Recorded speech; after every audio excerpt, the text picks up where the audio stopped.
सभी पत्रकार बंधुओं को नमस्कार। सत्ता के उत्पीड़न, सत्ता के दंभ, सत्ता के अहंकार और सत्ता की जातियों की बहुत सारी कहानियां आपने सुनी होंगी। लेकिन आज जब मैं आपसे बात कर रहा हूं, अपना पूरा जीवन देश और समाज के लिए समर्पित करने के बाद उत्तर प्रदेश की योगी सरकार ने मेरे खिलाफ देशद्रोह का मुकदमा किया है। योगी जी कह रहे हैं कि मैं देशद्रोही हूं। 3 महीने में 13 मुकदमे मेरे खिलाफ किए। 3 महीने में 13 मुकदमे उत्तर प्रदेश में किसी माफिया के खिलाफ नहीं हुए। और मेरा गुनाह क्या है, मेरा अपराध क्या है? और मैंने आज देश के सर्वोच्च सदन में माननीय सभापति जी से भी पूछा कि मान्यवर, अगर मैं देशद्रोही हूं तो मुझे जेल में डाल दिया जाए। और मुझे प्रसन्नता है कि आज 12 राजनीतिक दलों के 37 सांसदों ने मेरा समर्थन किया और माननीय सभापति जी ने सदन को भरोसा दिया कि इस पूरे मामले की जांच कराएंगे। लेकिन यह देशद्रोह का मुकदमा हुआ क्यों? क्योंकि मैंने उत्तर प्रदेश में हो रही जाति और अपराध के खिलाफ आवाज उठाया। मैंने उत्तर प्रदेश में हो रही ब्राह्मणों की हत्या का मामला उठाया। मैंने उत्तर प्रदेश में हो रहे दलितों के हत्या का मामला उठाया। मैंने उत्तर प्रदेश में हो रहे राजभर समाज, मौर्य समाज, पाल समाज के साथ, यादव समाज के साथ, निषाद समाज के साथ हो रहे अन्याय का मुद्दा उठाया। इसलिए मेरे ऊपर देशद्रोह लग गया। क्योंकि मैंने विक्रम जोशी पत्रकार का मुद्दा उठाया। क्योंकि मैंने 3 बार के विधायक निवेंद्र मिश्रा की हत्या का मुद्दा उठाया। क्योंकि मैंने संजीत यादव के अपहरण और हत्या का मुद्दा उठाया, ब्रजेश पाल के अपहरण और हत्या का मुद्दा उठाया। वो मोहित रिक्शा चलाने वाला दलित युवक जिसको थाने में लाकर पीट पीट के थानेदार ने मार दिया लालगंज रायबरेली में, मैंने उसका मुद्दा उठाया। और इसलिए मेरे खिलाफ देशद्रोह कर दिया गया। क्योंकि जब पूरा देश कोरोना से जूझ रहा है, इस महामारी से लड़ रहा है, पूरे देश में लोगों की जान जा रही है, उत्तर प्रदेश के 2 मंत्री अपनी जान गंवा चुके हैं, कई विधायक पॉजिटिव हो गए हैं, जनता के रोज 5-6 हजार नए केसेस आ रहे हैं, उस समय हमने कहा उत्तर प्रदेश में ऑक्सीमीटर के नाम पे घोटाला हो रहा है, थर्मोमीटर के नाम पर घोटाला हो रहा है। योगी जी ने 800 का ऑक्सीमीटर 5000 में क्यों खरीदा, ये बताइए। मैंने सदन में मुद्दा उठाया कि 1600 का थर्मोमीटर 13000 में क्यों खरीदा, बताइए। 800% कमीशन, शमशान में दलाली। ऐसे समय में जब कोरोना से लोग मर रहे हैं, आप दलाली और भ्रष्टाचार कर रहे हैं, यह मुद्दा मैंने उठाया।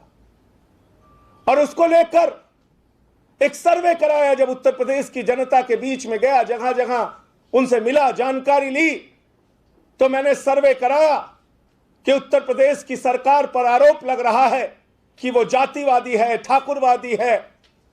63% लोगों ने हमारे सर्वे में हां कहा, 29% लोगों ने ना कहा। 63% लोगों ने कहा कि हां, यह सरकार जातिवादी है। तो जातिवाद करना, उत्तर प्रदेश में हत्याएं हो रही हैं, हत्याएं कराना, उत्तर प्रदेश में लूट की घटना हो रही है, लूट की घटना होना, मासूम बच्चियों के साथ बलात्कार हो रहा है, बलात्कार की घटना होना, यह देशद्रोह नहीं है। लेकिन अगर आप यह पूछ लेते हैं कि यह सरकार जातिवादी है या नहीं है, तो वो देशद्रोह है। मुझे देशद्रोही बना दिया गया।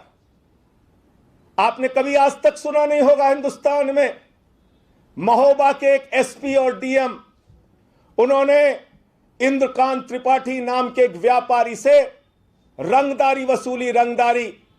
और जब पैसे देने से उसने मना कर दिया उस व्यापारी ने, तो गोली मरवा के उसकी हत्या करवा दी। योगी जी, हत्या करवाना देशद्रोह है। और आप कह रहे हैं कि मैं देशद्रोही हूं इसलिए कि आपके चेहरे को बेनकाब किया। इसलिए कि आपके चेहरे से जो ये घोटाले आप कर रहे थे, इस पर्दे को हमने खींच के नोच के आपके चेहरे को सबके सामने किया और हमने कहा कि पीपीई किट में घोटाला मत करो, ऑक्सीमीटर थर्मोमीटर में घोटाला मत करो। और तो और एक एनालाइजर जो 1,45,000 का जेम पोर्टल पे, सरकारी पोर्टल पे मिलता है, वो योगी जी ने 3,30,000 रुपए में चीन की कंपनी से खरीदा। चीन की कंपनी से, जिसका बहिष्कार करने की बात भाजपा कहती है, जिस चीन ने हमारे 20 जवानों को शहीद कर दिया, उस चीन से 3,30,000। तो मैं योगी जी से कहना चाहता हूं, मैं जा रहा हूं 20 तारीख को। इस देशद्रोह की नोटिस में पहले आईटी एक्ट में मुकदमा लिखा गया, पहले अज्ञात में मुकदमा लिखा गया, लेकिन जब मैंने कोरोना घोटाले को उठा दिया संसद में, तो कल ही शाम को मेरे पास नोटिस आ गई और उसमें देशद्रोह की धारा बढ़ा दी गई। आईटी एक्ट की धारा में देशद्रोह की धारा, और कोई शायद धारा छूटी नहीं जो धारा न लगा दी गई हो। डीएम और एसपी उत्तर प्रदेश के अंदर हत्याएं करवा रहे हैं, रंगदारी वसूल रहे हैं। ये मामले में बार बार उठाता रहूंगा। कोरोना में घोटाला हो रहा है, ये मामला मैं बार बार उठाता रहूंगा। और 20 तारीख को जो नोटिस आई है, मैं संसद का एक जिम्मेदार सदस्य हूं, सदन की कार्रवाई छोड़ता नहीं, प्रतिदिन सदन में उपस्थित रहता हूं। 9 बजे सिग्नेचर करके पार्लियामेंट में माननीय सभापति जी को बताकर मैं यहां से निकल जाऊंगा और 20 तारीख को ही लखनऊ के अंदर थाने में जाकर अपनी गिरफ्तारी दूंगा। मुझे मालूम है कि मुझे 20 तारीख को गिरफ्तार करके जेल भेजा जाएगा। मैं उत्तर प्रदेश के लोगों से कहना चाहता हूं, मैं ब्राह्मण भाइयों से कहना चाहता हूं, मैं दलित भाइयों से कहना चाहता हूं, मैं मौर्य समाज के लोगों से कहना चाहता हूं, यादव समाज के लोगों से कहना चाहता हूं, पाल समाज और निषाद समाज के लोगों से कहना चाहता हूं, एक नहीं 1,000 मुकदमे मेरे ऊपर कर दो, जितना चाहे जेल में रखो, लाठियां चलवाओ, मुकदमे लिखवाओ, लेकिन आप ये कभी मत सोचना योगी जी कि मैं अपनी आवाज बंद कर दूंगा। कभी मत सोचना कि मैं जुल्म के खिलाफ बोलना बंद कर दूंगा। कभी मत सोचना कि मैं इन हत्याओं के खिलाफ अपनी आवाज नहीं उठाऊंगा। मैं बार बार अपनी आवाज उठाऊंगा। 20 तारीख को जाऊंगा, अपनी गिरफ्तारी दूंगा। आप उत्तर प्रदेश के लोगों के लिए, उनकी आवाज उठाने के लिए अगर मुझे गिरफ्तार करना चाहते हैं तो मुझे जेल भेजिए। आज जिन दलों ने मुझे समर्थन दिया, उनमें कांग्रेस पार्टी के सांसदों ने, समाजवादी पार्टी के सांसदों ने, टीएमसी के सांसदों ने, शिवसेना के सांसदों ने, आरजेडी के सांसदों ने, टीआरएस के सांसदों ने, टीडीपी के सांसदों ने, डीएमके के सांसदों ने, अकाली के सांसदों ने, सभी दलों के लगभग एनसीपी के सांसदों ने, लगभग 12 दलों के सीपीएम के सांसदों ने, सीपीआई के सांसदों ने, लगभग 12 दलों के सांसदों ने आज समर्थन दिया और 37 सांसदों ने हस्ताक्षर करके चेयरमैन साहब को, सभापति महोदय को चिट्ठी लिख के इस पूरे प्रकरण की जांच कराने की मांग की है। और इसमें दूध का दूध, पानी का पानी होना चाहिए। अगर मैं देशद्रोही हूं तो आप मुझे जेल में भेजिए, और अगर देशद्रोही नहीं हूं तो ये फर्जी मुकदमा लिखने वालों के खिलाफ कार्रवाई होनी चाहिए। मैं यही बातें आप सबसे करना चाहता था। आप लोगों के जो प्रश्न हो आप पूछ सकते हैं। के खिलाफ जो प्रोविजंस हैं वो काफी सख्त है, getting arrested without bail and all that. क्या आप तैयार हैं ये सारा डील करने के लिए? 100% तैयार हैं। और मैं 20 तारीख को जाऊंगा। मुझे योगी सरकार गिरफ्तार करे, जेल में भेजे, मुझे इसकी चिंता नहीं है। लेकिन इनके जातिवादी चेहरे को, लोगों के साथ अन्याय कर रहे चेहरे को बेनकाब करूंगा, उसमें मुझे कोई नहीं रोक पाएगा।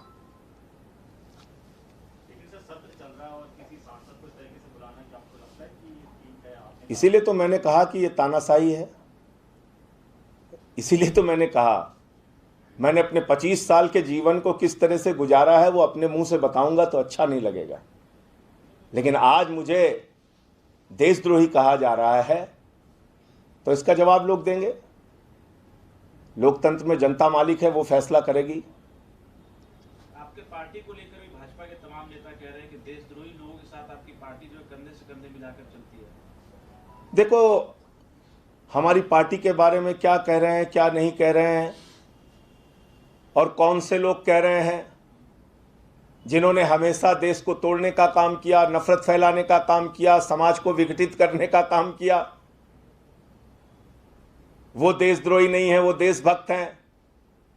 और हम जैसे लोग जो हर आपदा में, मुसीबत में, हर संघर्ष में सीना तान के आगे रहते हैं, हम देशद्रोही हैं। तो ये तो लोगों के ऊपर छोड़ दीजिए, वो फैसला करेंगे। बाकी ये सरकार की सत्ता की तानाशाही हम लोगों ने बहुत देखी है, ये भी योगी जी भी कर रहे हैं, उनको भी स्वागत है, करते रहे। सिंह साहब, सवाल ये है कि उत्तर प्रदेश में 2022 में विधानसभा चुनाव, उससे पहले आम आदमी पार्टी की सक्रियता जो है आपके रूप में दिखाई दे रही है। FIR आपके ऊपर दर्ज हो रहा है, आपने विपक्षी दलों का सहयोग भी ले लिया है। Bahujan Samaj party, Samajwadi party, Congress, Bharatiya Janata party जैसे तमाम दल वहाँ पे मौजूद हैं। तो ऐसे में 2022 में आम आदमी पार्टी अपने भविष्य को किस रूप में देख रही है? देखिए, अभी हमारे पूरे प्रयास को जनता के बुनियादी मुद्दे को उठाने की दृष्टि से देखिए। अगर उत्तर प्रदेश में 8 पुलिस के जवान शहीद हो जा रहे हैं, अगर उत्तर प्रदेश में 3 बार के पूर्व विधायक की हत्या हो रही है, अगर पत्रकार विक्रम जोशी की हत्या हो रही है, प्रभात मिश्रा का इनकाउंटर करके फर्जी 12वीं में पढ़ने वाला लड़का, उसकी हत्या कर दी गई, खुशी दुबे आज भी जेल में सड़ रही है, 2 दिन की विवाहिता। तो अगर उत्तर प्रदेश में तमाम घटनाएं हो रही हैं तो उस पर बोलना कोई अपराध नहीं है और कोई देशद्रोह नहीं है। मैंने सारा काम पिछले दिनों में जनता के बुनियादी मुद्दों को उठाने का किया है। संजीत यादव का अपहरण और हत्या, ब्रजेश पाल का अपहरण और हत्या, जो मोहित कुमार एक दलित युवक था, रिक्शा चालक, उसको थाने में लाके पीट पीट के मार दिया गया। तो ये सारे मामले मैंने उठाए और आगे भी उठाता रहूंगा। और ये चुनाव की दृष्टि से इसको नहीं देखना चाहिए, ये एक संवेदनशीलता का मुद्दा है, सरकार की तानाशाही का मुद्दा है और सरकार किस तरह से अपराध रोकने में नाकाम रही है उसका मुद्दा है। संजय जी, एक सवाल इससे जुड़ा हुआ और है। अभी हमारे सहयोगी दीपक ने भी एक सवाल पूछा कि संसद का सत्र चल रहा है, ऐसे में आप 20 तारीख को वहाँ पर पहुंचेंगे, हस्ताक्षर करके वहाँ पे आप जाएंगे, सभापति को बता के आप जाएंगे, तो क्या ऐसे में आपकी गिरफ्तारी हो सकती है? क्या संविधान सम्मत है ये? अब देखिए, जिन लोगों को कानून, संविधान, नियम, किसी चीज से कोई मतलब नहीं है, वो कुछ भी कर सकते हैं।